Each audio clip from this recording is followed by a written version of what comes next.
నమస్తే. ఆకలి వేసినప్పుడు మనం 10 నిమిషాలు కూడా ఉండలేం. మరి వీళ్ళెలా? కనీసం మనం ఒక్క పూట అన్నం పెట్టలేమా?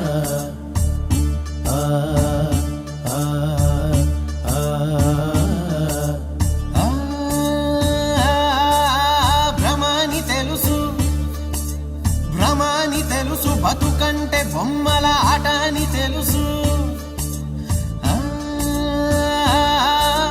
కథ అని తెలుసు, కథ అని తెలుసు, కథలన్నీ కంచికే చేరునని తెలుసు, తెలుసు తెర తొలుగుతుందని, తెలుసు తెల్లారుతుందని, తెలుసు ఈ కట్టె పుట్టుకుమంటదని, తెలుసు ఈ మట్టి మట్టిలో కలిసిపోతదని, ఇన్ని తెలిసి ఇరకాటంలో పడిపో